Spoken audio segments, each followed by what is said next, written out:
Delray Beach, Florida. Vibrant, full of life in every aspect of the city's 15 square miles, from its alluring beach to the westernmost edges of town. Twice named an All-America city, a flourishing business district, and a charmed lifestyle enjoyed not only by Delray's more than 60,000 residents, but also thousands of visitors who converge on the seaside town each year. While newcomers and visitors marvel at the city regarded as a jewel in southern Palm Beach County, it is no surprise to the descendants of Delray's first settlers.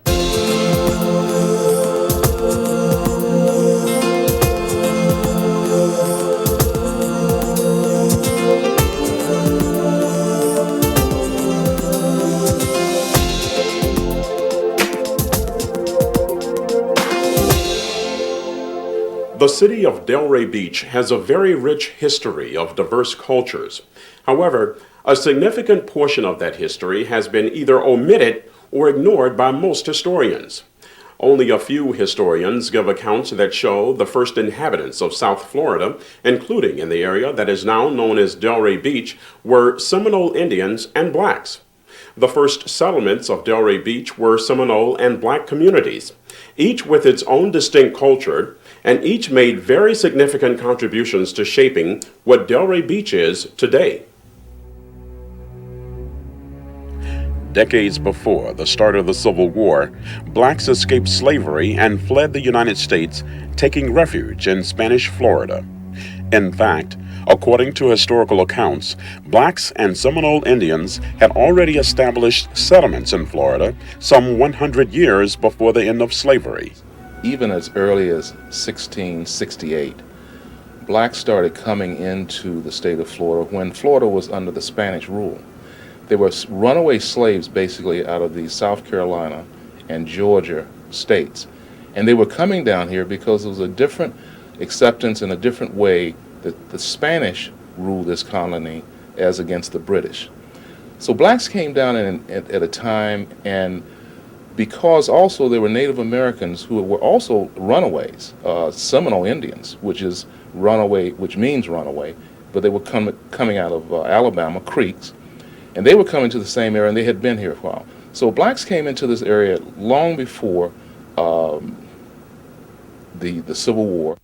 In that they were one of the first persons to inhabit this part of the state, they understand how to live here a little better than the newcomers. They understood and had found ways in which to cultivate the land. They found ways in which to control the insects, and they just knew just a little bit more than the newcomers how to live in this part of the country. After slavery ended, they found African Americans in the northern part of Florida and the Bahamas came here because there was more work. They could live freely. And it was sometime after slavery was abolished that they realized it. When they came to Delray Beach, they found living here Seminole Indians, and they intermingled and they even married. So a white man found living here Negroes, Seminole Indians, and Seminole Negroes. Near the end of the 19th century, oil magnate Henry Flagler began building the railroad from Jacksonville to Key West, igniting a land boom and drawing more blacks to South Florida. Black migrants converged on South Florida, including Delray from the Bahamas, the Carolinas, Georgia, Alabama, and North Florida's Panhandle. By the early 20th century, blacks had settled in an area known as Colored Town and gradually developed distinct sub-communities. The area was split into three sections. And of course, if you count Newtown, there was a fourth section. But we had what was known as Frog Alley. We had the Red Line. We had the Sands, and we had the inner city. In most cases, when you talk about quarters, it usually has a name. And that name then may have been derived from either the owner or the quarters, or something like the red line, some distinguishing characteristic on the place. The red line was one of the quarters. And again, the quarters then being those more or less confined communities of workers or that community. And they say, well, all the roofs were painted red, so you had then, these quarters had a distinguishing characteristic as being red roofs, and it's called the red line. And we must remember too that they needed to have these names. These names were very important because they were the addresses of people. Anybody who came to town, do you know where Mr. Giles lived? Who? The Giles family. Oh, they lived down, they didn't have a street, so they lived down in Frog Alley. So you go down in Frog Alley and everybody knew everybody. And if for a while everybody knew, if they didn't know you, they know who to associate you with. The Sands, the first of the sub-communities developed, was located north of Atlantic Avenue and west of Swinton Avenue. For a period of time, the Sands extended north of Lake Ida Road, but later the homes of black families were moved south and a wall was erected separating white neighborhoods from the black community of the Sands. The Sands consisted of even smaller communities such as Hannahtown. And there was a gentleman from the Bahamas, it's called Pa Hanna. He settled in a 2-block area in the Sands area, but because there were so many members of his family, that part of the Sands was given another name, Hannahtown, because of him. The Sands was any area in the black community that was north of 2nd Street. That was considered the Sands. Why I was considered Sands? Because there were no hard surface roads in that area at all. And the only thing up there was the white sand. And it was difficult to build homes up there because there was no solid foundation.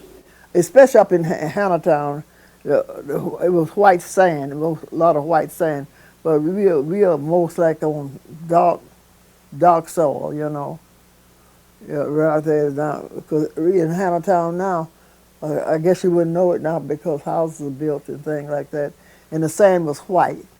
The blacks who settled in the Sands, with the exception of those in Hannahtown, migrated from North Florida and other southern states. Many other blacks arrived from the Bahamas and made their home south of Atlantic Avenue.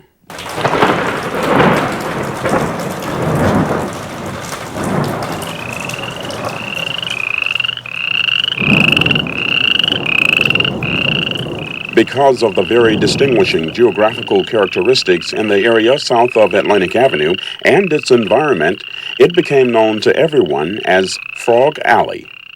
Frog Alley was a different area, and it was kind of wet and soggy most of the time. And the reason why it got its name, Frog Alley, is because during the rainy season, a lot of water settled in that area. And of course, we black people in our culture, we find nicknames for whatever it is to fit the purpose. And usually a nickname describes the kind of situation or the type of person. But Frog Alley was a low-dwelling part of Delray Beach where water settled and where the frogs and the snakes and those things. And in the evening time, you could hear nothing but the frogs croaking all evening long. And so that's how it got its name. Throughout the years, Delray developed into a very culturally diverse community of predominantly blacks, whites, and Native Americans. In the black communities, people shared a common ancestry, but they were also mindful of their different nationalities and cultures. And while they all lived among each other harmoniously, each group commonly perceived itself to be of higher esteem than the other. In Frog Alley, mostly the people from Nassau lived there. And after you cross Atlantic Avenue and north, most of the people in that area came from Georgia, North Carolina, and places like that. So they were kind of divided, because the children from north of Atlantic we didn't associate with them too much, and they didn't associate with us too much. And we had something like, we are the boss down here and you're the boss up there. But we all had a good time. The people from the Bahamas were called Nassaus, and the people from North Florida and Carolinas, they were Americans. So they had a little bit of that among them too. A person from the Bahamas to marry a man from North Florida, what is she seeing them? American people, they ain't no good, that sort of thing. And vice versa. A person from here, they wouldn't think of marrying a person from the Bahamas because they thought they were lower in character than the other. Many of the northern blacks came because some of them were runaway slaves and some were looking for a better way of life. The people from the Bahamas came because they were looking for a better place of life. The Geeches from the Carolinas came. And as a result, even though we all were black, we all came with different cultures and different mixtures. And early on, most of them, with their various cultures, stuck together. And they perpetuated the family life that they had early on. The difference in nationalities and cultures also extended to a difference in religious faiths. Now, the Episcopal Church served most of the community in Frog Alley who was Bahamians. And the people who were in Frog Alley who were not Bahamians came up here to church, to Mount Olive, the AME, and the Primitive Baptist Church. But each one had their own culture, and each one had a little social set, and each one kind of stuck together. In Frog Alley, I was a member of the Episcopal Church, and they used to have what they called a curry. It was ever so often, and the other churches didn't have that. And say on weekends, Christmas and holidays, they used to have the curry, and over in the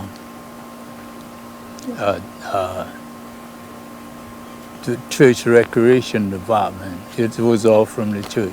And they were dancing all night and all that almost and have a good time. But other churches didn't have that. But the Episcopal Church did. I was in Mount Olive at that time.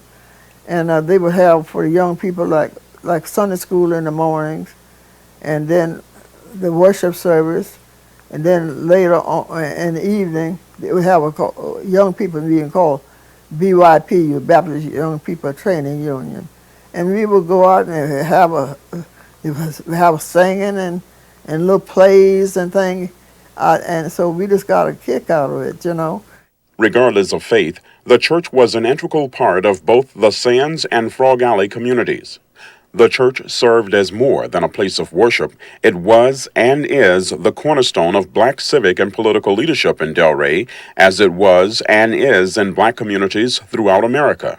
You'd always hear the ministers and the old elders in the church talking about what was going on, especially when we came up to able to vote. And, they always talked about what should or should not be. We did look to them for guidance. As Delray's black population grew, so did church activities in both communities, and through those church activities as well as school activities, a gradual blending of cultures began to take place.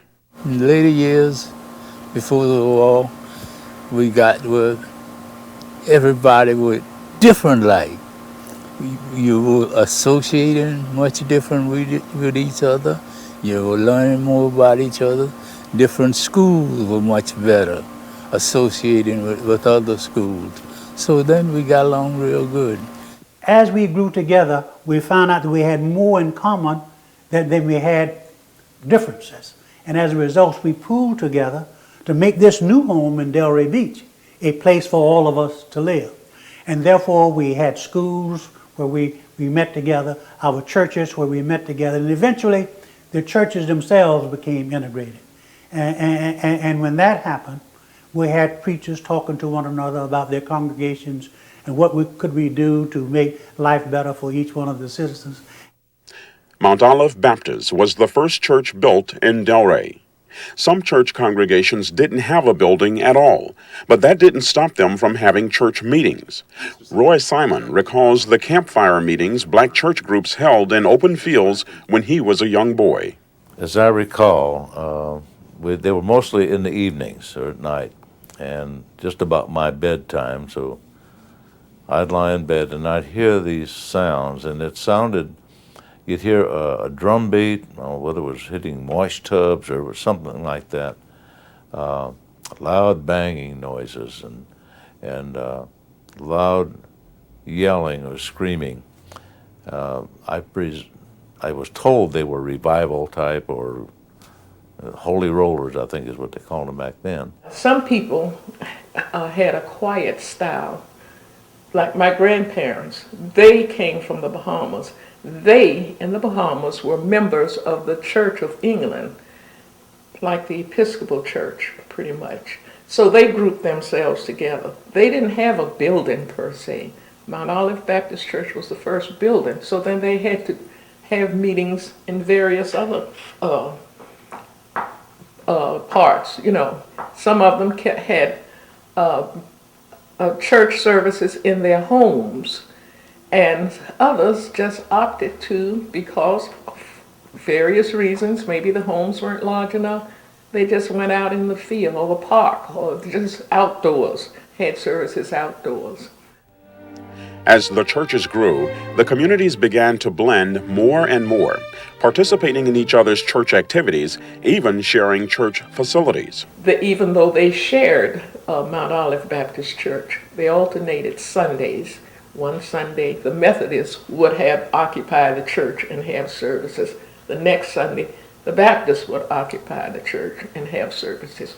So you see, even though they were separate, in many ways, in that way anyway, they were together. Oh my goodness, like I said before, like one church had the revival, everybody, all the other churches would go to that revival.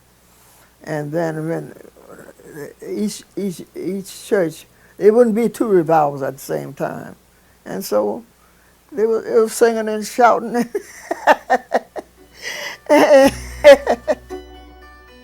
The lifestyles of the residents in the Sands and in Frog Alley was very much reflected in the type of houses in which they lived. In most cases, the extended family played an important role in the family unit, and the type of house supported that role. The extended family, as far as blood relatives were concerned, plus the families who were just friends who were in the neighborhood.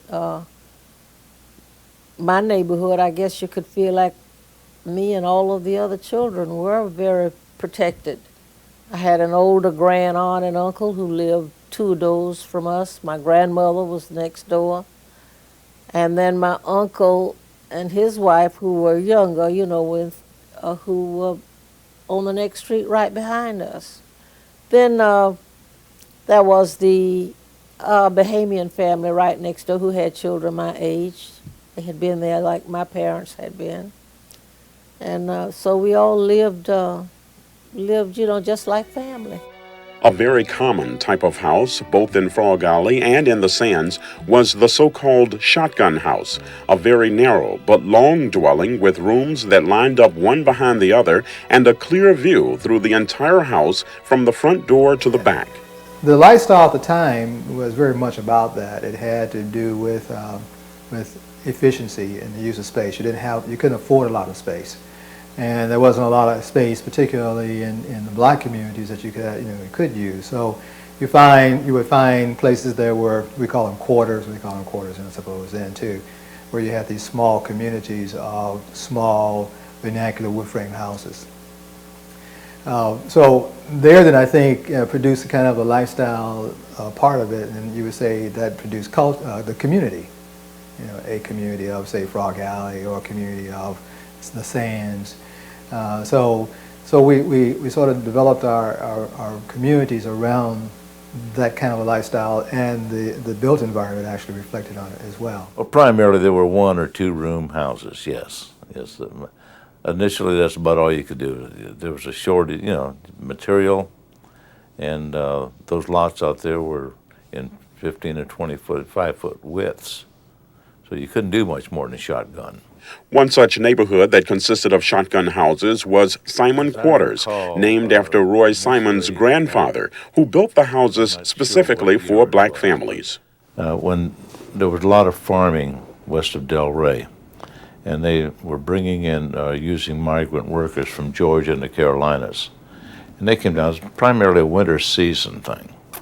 And that part, a very wet community west of Swinton Avenue, it led right into the glades. And apparently the city fathers felt that the hygiene and the living conditions intense that the migrants were subject to, they wanted to give them a little more permanent housing. I think they even had some fire problems. And I think my grandfather, among other men, were approached by the city to see if they would build these quarters. So I guess the Simon quarters were those that he built. We had several shotgun houses in Frog Alley. Up on the north end of town, Mr. Flagler built a row of shotgun houses on Northwest 3rd Avenue. And they call that the red line because he painted the roof of each one of those houses red. So that was called the red line. And I think he had about 4 or 5 common outhouses in the back that they shared. The other thing too is that these units sometimes were actually moved with the people, so you could actually move your house with you very easily to be done.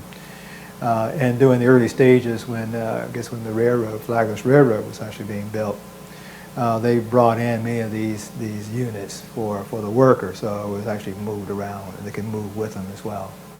In most cases, the front porch was generally referred to as the living room, and the living room being the fact that you were out there all the time.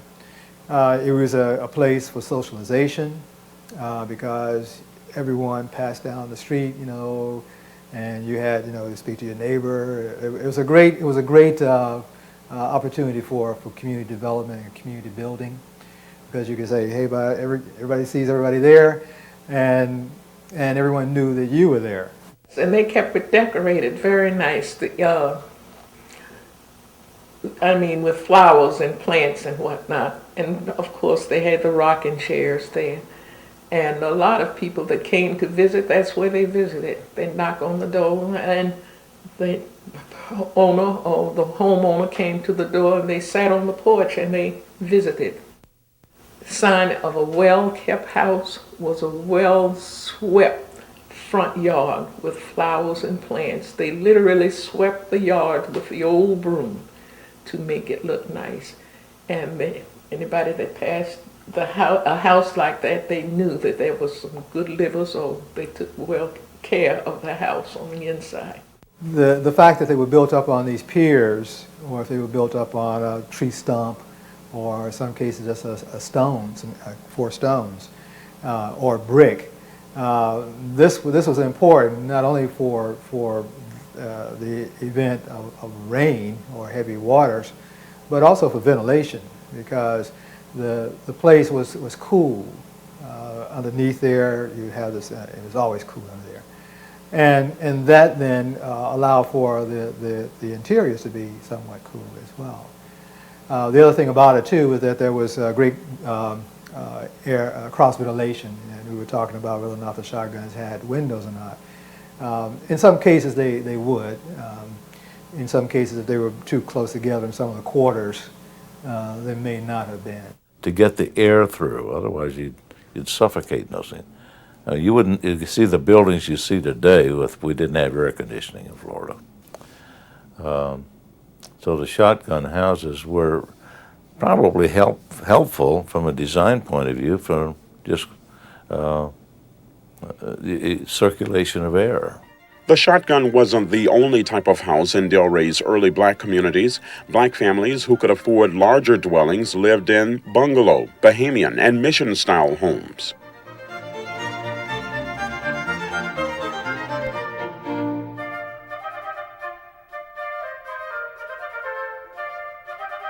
Farming was the chief livelihood in early Delray, especially for black families. A few blacks had their own farms, but most worked as bean pickers on the larger white farms, which shipped fresh produce to the north via railroad. The railroad played a great part. After the railroad came through, they had larger farms because they had a means by where they could ship their crop to various parts of the country.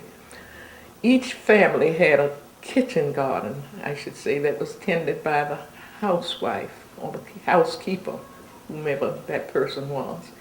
But the man of the house went out farther in the area and had larger farms whereby they could ship their crops by train to various parts of the country. School wasn't open during the winter months when the farmers were gathering their crops. And a lot of kids were out on the glades with their parents. And a lot of kids got drowned out on the glades. As Henry Flagler developed South Florida's coastline, more white families began moving into Delray and other nearby areas. These new arrivals provided opportunities for blacks to temporarily leave the bean fields for a different type of work. Most of us got jobs over on the beach as maids and chauffeurs and domestic workers. And much of our skills and our knowledge and our experience was taught from our association with the rich whites who came down for those 3 or 4 months out of the year. But when they were not here and we were not working as domestic workers, most of us was farmers, bean pickers, and gladiator farmers and pineapple growers and those kinds. And we did a lot of fishing. One of the places where blacks found domestic work was at the Kentucky House, a rooming house built on Atlantic Avenue near the Intracoastal Waterway in the early 1900s. The Kentucky House was owned and operated by the grandfather of Dwight Bradshaw. My granddad came in 1911, and he bought a rooming house on the northwest corner of Atlantic Avenue and the Intercoastal. And then he went back up to LaGrange, Kentucky, and got the family together and put all the furniture and the cows and chickens and everything into 3 boxcars. And they came to Delray in 1912 and set the rooming house up and called it the Kentucky House. It's a hotel, set it up as a hotel. So all the help was African American. They were the people from Delray, from the western part of Delray, and there was a lot of them, and I knew some of them that afterwards, after the Kentucky House was gone, they knew me and I knew them, and we were friends. And I remember Willie was one, Rice was another. I think they were waiters in the Kentucky House. And in the 1928 hurricane, everybody came and stayed at the Kentucky House, and there weren't enough beds to go around, and so they spent the hurricane sitting on the stairwell, on the stairs of the Kentucky House. In 1925, Delray was incorporated as Delray Beach after first being incorporated as Delray in 1911. Life remained constant in Delray throughout the 1920s up until 1929, when lifestyles took a drastic turn for citizens in Delray Beach and people throughout the world. Oh my goodness, it had an effect on everybody. 'Cause my father had lost everything, and then the farm had gone bad. And really, it was hard for us to eat, because I remember we had guava trees out there, and my little nephew, we up in the guava tree, and I said, we called him Sonny. I said, Sonny, what are you? I said, what are you doing eating those green guavas? He said, he looked at me, he said, 'cause I'm hungry. and It was the Great Depression that cost S.C. Robinson's father his farm. To make matters worse, despite warnings the bank was about to fail, Robinson lost all of the money he had just received from the sale of some of his land. My father, he didn't get the news directly, but he got it through my mother, because somebody told my aunt, which is his sister, and other people, and then my mother got hold of the news from some source, and she told him, and so he didn't think it was possible for anything like that to happen. A bank go broke, and he called my mother a fool. You a fool. I'll never forget that. And so when it happened, he had just come from the field, and he came in the living room, and he had washed up and everything. My mother wouldn't tell him right away. So he sat on the piano stool, and my mother told him she had something to say. Well, this happened. The bank's going broke. And as I told you before, I'll never forget that look until my dying day on his face. The Depression affected different families in the Sands and in Frog Alley in different ways. While some families were devastated, others hardly noticed any difference at all. Due to the way the blacks were living during that, they didn't have very much anyway. So it didn't affect them too much because they were used to not having very much, you know. So they got along pretty good. But they didn't get very much for their work and all that. So they knew how to sacrifice and how to get themselves to realize, well, we haven't got very much anyway. So they knew that, well, it doesn't affect us because we were this way all the time, you know.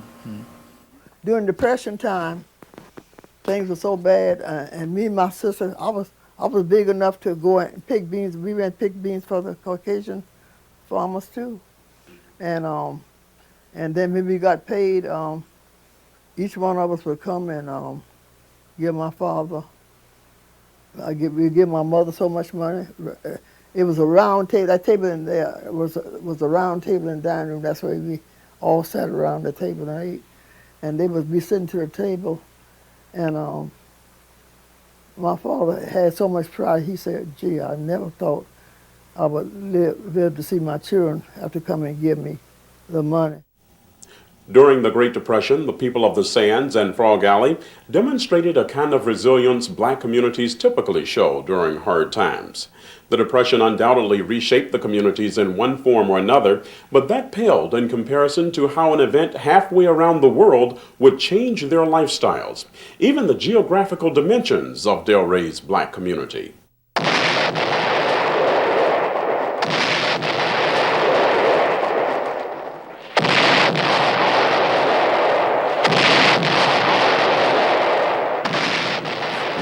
'39 brought the beginning of World War II, a conflict that escalated in the 1940s. Because of the war, the U.S. government acquired an important swath of property in Boca Raton known as Yamato, a Japanese settlement. The government's acquisition of Yamato would change life in Delray Beach forever. The United States government was looking around for a site here in southern Florida on which to establish an Army Air Corps training facility of some kind. And they had a few sites in mind. One was the Yamato area, but there were others as well. Delray Beach was a prospect. The government decided upon the Yamato area, possibly because so much of the farmland, or some of the farmland in the area, was owned by Japanese, and they would be fairly easy to remove from the property because of the general attitude towards Japanese at the time, since we were at war with the country of Japan. The situation in Boca Raton caused several things to occur. Number one, it established a new area in Delray Beach called Newtown. It was Newtown because many of the families who lived in Boca Raton had to be displaced so that they would have room to build and construct the new air base that was going to be held and trained troops or trained Air Force personnel down in Boca Raton. The government wanted to take that land because it was too near to where the Army Air Base was going to be. So the federal government had these people move them. The government physically moved the homes of black families living in Yamato to the newly formed Newtown settlement in Delray Beach. Unlike the Sands and Frog Alley, where people segregated themselves according to their respective cultures, Newtown was a more cosmopolitan society. Newtown was kind of mixed because that didn't start growing up until in later years when people start mixing more and more people were coming into Delray, so they mixed more, and after a while they just mixed up all the way around like it is now. The black families who lived at Yamato worked for the Japanese, who had established a colony of farmers in that section of Boca Raton shortly after the turn of the century. There was a town, a little street down there called Yamato. We used to call it Yamato. People today call it Yamato, but it was named because of this Japanese man who owned a pineapple field. And much of what the productions here in that community was the growth of pineapples. The Yamato colony was a pioneering community of Japanese settlers that existed for a time in what is now southern Palm Beach County. It was founded by a Japanese expatriate whose name was Joe Sakai, who came to South Florida initially in the autumn of 1903 to investigate the possibility of establishing one or more agricultural colonies of Japanese in the state of Florida. He came to Florida with expectations that Florida business and political leaders would welcome this kind of proposal because that was what he had heard prior to coming to the state. And indeed, when he arrived, he found that there was quite a bit of interest. He was immediately taken on a tour of the state to view sites to set up an initial colony. Many black families lived and worked in the Yamato colony as farm workers. Among the families that lived there and later displaced was the family of Noel Penn. They paid for all of the moving out from Yamato to Delray, and as a few families went to Deerfield, and the government paid for all of that. Some of them grumbled a little bit, but they couldn't help it. The property wouldn't belong to them. In fact, most back then they used to call us squatters. They literally moved their houses for them to the areas in the surrounding areas of their choice. And a lot of them chose to come up here to Delray, so the government moved their houses in that area, west of 8th Avenue in Delray Beach. And that area back in the early 1940s was totally uninhabited. There were very few farms out there. That was called the Flatwoods. There were a lot of wild animals out there.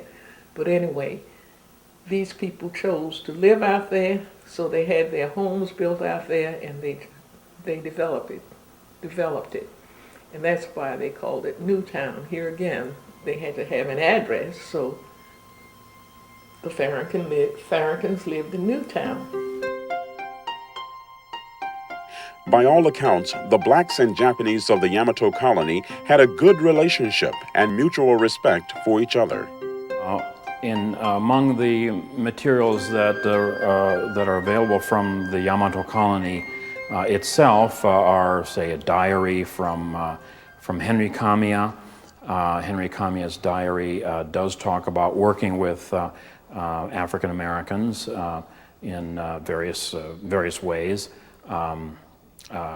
Some famous names, like Sistrunk, is a name that pops up in his diary. During the terrible hurricanes of the late 20s, the 1928 hurricane passed the southern wall of the eye passed over Yamato and did quite a bit of damage in the area. And he writes in his diary how his home he used his home to shelter some of the black Americans who were living in the area.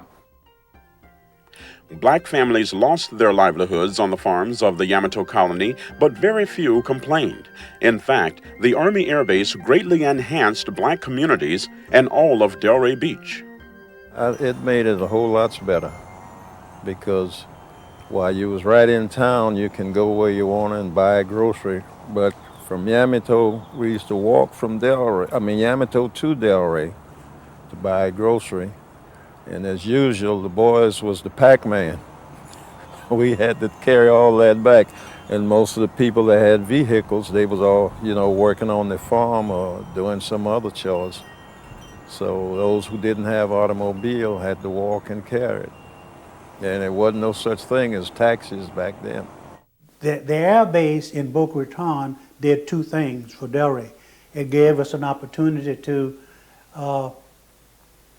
show our support for the military, our patriotism, and also provide land and home opportunities for those people who were being displaced.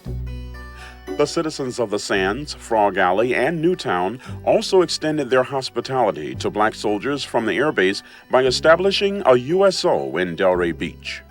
But not only did that create a new town here in Delray, it generated a requirement from the social scales. And therefore, we established here in Delray a place called the USO. And from the USO became one of our old clubs called the Nasarima Club. And the Nasarima Club is America spelled backwards. But it was published and organized to support the airmen and the servicemen out of Boca Raton, because at that time the black airmen could not attend the social activities on the base in Boca Raton. And so we established a USO here in the black community. And of course the Nasarima Club was a club that was organized to provide social activities for these young black airmen when they came to Delray Beach. The GIs, and a lot of them lived in Delray. A lot of the housing that you see along Swinton Avenue, there's several communities in the town. It impacted us pretty good because they were here, and financially, I sold newspapers down there, and I invited a lot of the guys up here. The USO was where the Delray Library is now. That was where they all went. And we just had a lot of people.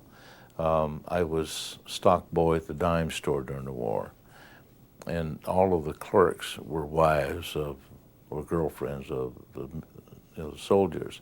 So economically it really helped, and it sort of maybe have changed a little bit the lifestyle. The air base brought an economic boom to Delray Beach as many people in the Sands, Frog Alley, Newtown, and the city at large now had a new source of employment. Yes, my dad worked at the air base, and that was one of the main sources of work in Delray, was working at the Boca Raton field there. And that's where just about everybody worked. There wasn't a whole lot more that I remember.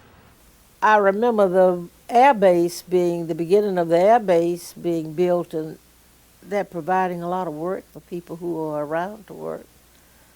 You know, a lot of young fellows were glad for the work and actually doing the work. You know, Bill, I had an uncle who worked down there, and he was a young man and a little older than I. And he would come back talking about the work that they were doing and the money that they were being paid for clearing and cleaning and building and whatever they hired them to do.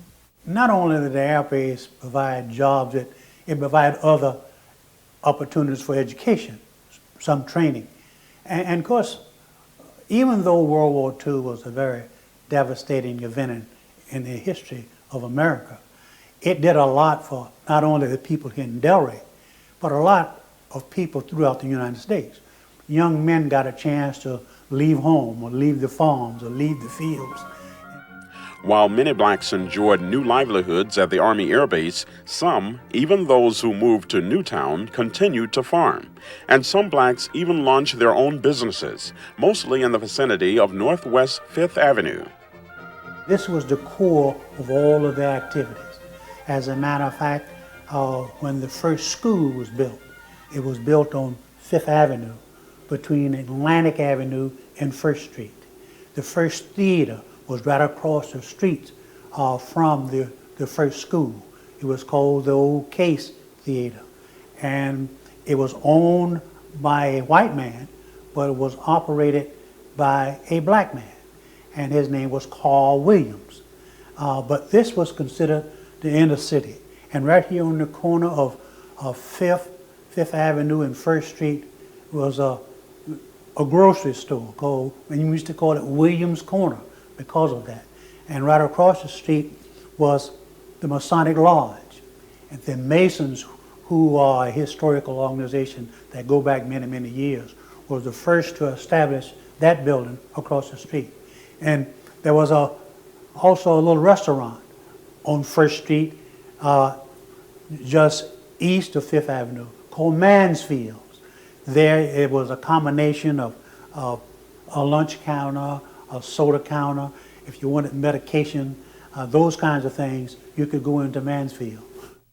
Back then, dressmaking was prevalent. You know, rather than store-bought dresses, women made their dresses for women and children. But these were done in homes. They didn't have a dressmaking store per se, but they made their dresses at home. There were grocery stores. There were not doctor's offices. In fact, there wasn't even a doctor's office for a long time on the other side, from across the east of Swinton Avenue for a long time. But there were a lot of midwives. In the late 1940s and throughout the 1950s, the LaFrance Hotel played host to the chauffeurs and maids of wealthy white vacationers. The LaFrance also occasionally hosted black musicians and entertainers who toured clubs in South Florida. Like Erskine Hawkins, Buddy Johnson, Clarence Carter, James Brown, before he got up very large, he was small then. And there was quite a few of them. Louis Jordan. Clarence Patrick's brother Charles built the LaFrance Hotel in 1949. The LaFrance was one of only a few African-American owned and operated hotels in South Florida at the time. Charlie Patrick was the man who saw the need for this, and he built it.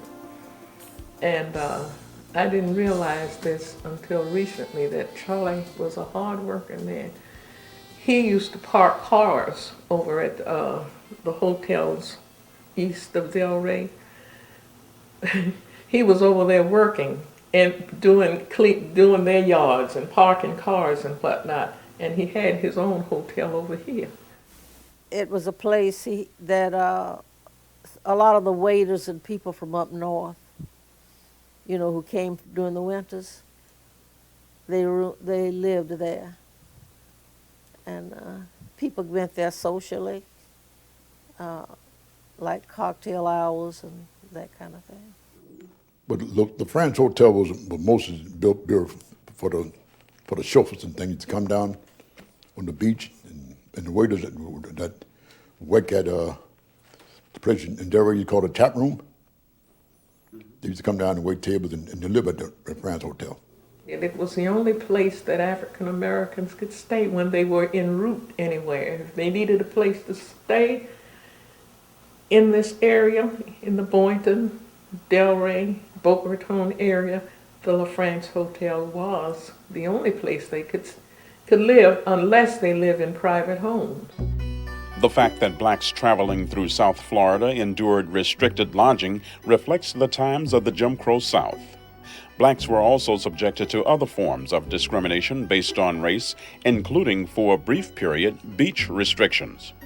As Delray Beach boomed as a tourist destination in the 1950s and 60s, the beach became a key issue. Northern white tourists were drawn to Delray's blue waters and white sand, but found those amenities less desirable when occupied by the town's black residents. Fearing an economic slide that a loss of visitors might bring, the town's mayor in 1962 proposed a beach plan that restricted blacks' use of the public beach. But such plan was short-lived, as blacks fiercely rejected any beach restrictions based on their race. But longtime residents, both black and white, say the people of Delray Beach, for the most part, got along with each other much better than blacks and whites got along in most places in the South. For some reason, in South Florida on the East Coast, we didn't have as much prejudice and discrimination as like in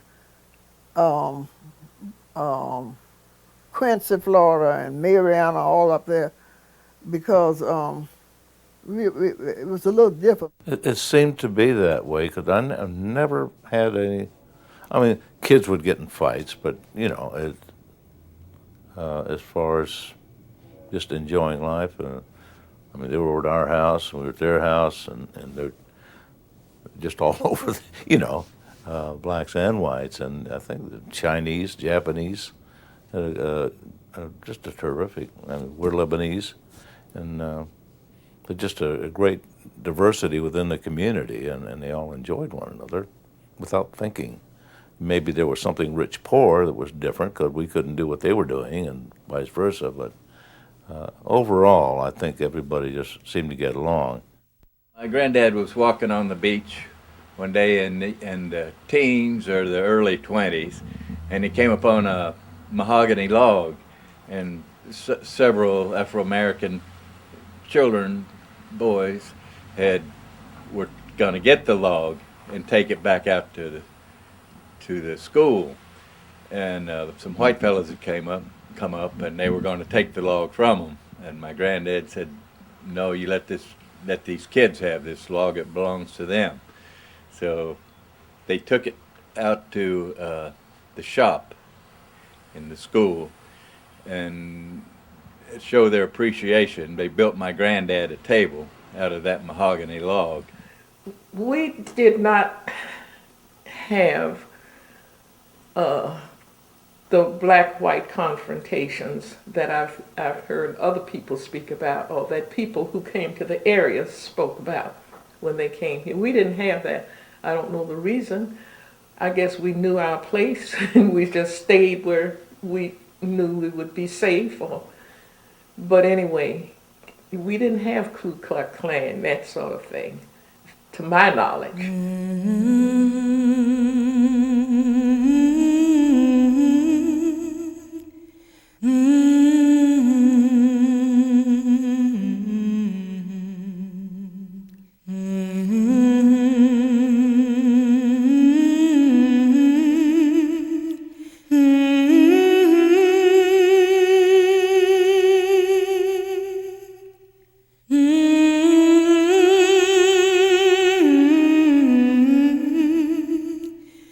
On April 4th, 1968, Dr. Martin Luther King Jr. was gunned down by an assassin.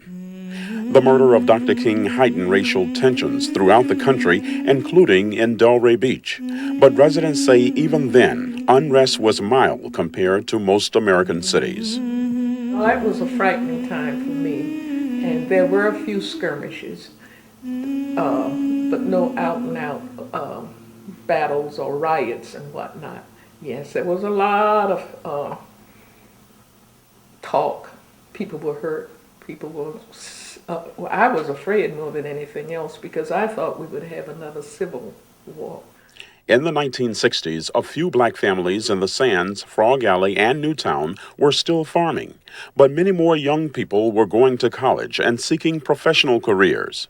By the end of the 60s, a younger generation was fostering a new culture in Delray Beach and almost everywhere else.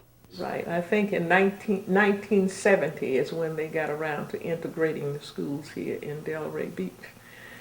And the white kids and the black kids, I guess, bought into each other's cultures. And I think that's when things started going downhill for all of us. The 1970s saw Delray's black-owned businesses on the decline and drug abuse and crime on the rise. Frog Alley, the Sands, and Newtown began experiencing a culture that was far removed from the values of the 30s, 40s, and 50s instilled by prominent black educators and civic leaders such as Solomon David Spady and the late C. Spencer Pompey. Many of the pioneers and early shapers of Delray's black sections are gone, but some residents remember the community fathers' influence, and they are willing to pass on their legacy. I spent 30 years in the Army, had a wonderful career, and I found out that there were a lot of outstanding people in this world. And I've been around the world 2 or 3 times. I've never been to a place that I enjoyed as much as Delray Beach. And when it became time for my retirement, I found it necessary to return home and give back to the community that had given so much for me. And that's why I'm here.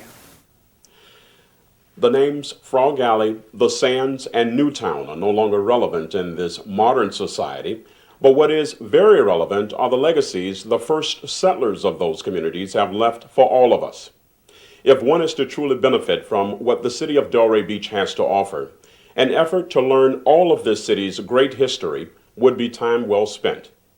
It is not just black history, it is American history. More specifically, it is a significant part of the history of Palm Beach County. That's our presentation. I'm William Giles. Let us break bread together on our knees. Please let us break bread together on our knees. On our knees.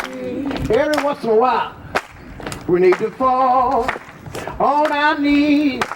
Lift our face toward the rising sun and say, oh Lord, have mercy on me. Can we just say it one more time?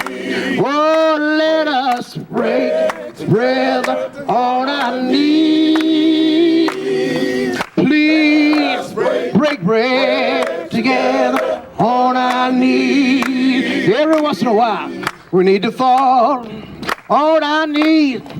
Lift our face toward the rising sun and say, oh Lord, have mercy on me. Oh Lord, break bread together on our knees. Please let us break bread together on our knees. Ain't no harm to get together sometime and just break bread together on our knees. Oh, let us break bread together on our knees. Every once in a while, we need to fall on our knees. Lift our face toward the rising sun and say, oh Lord,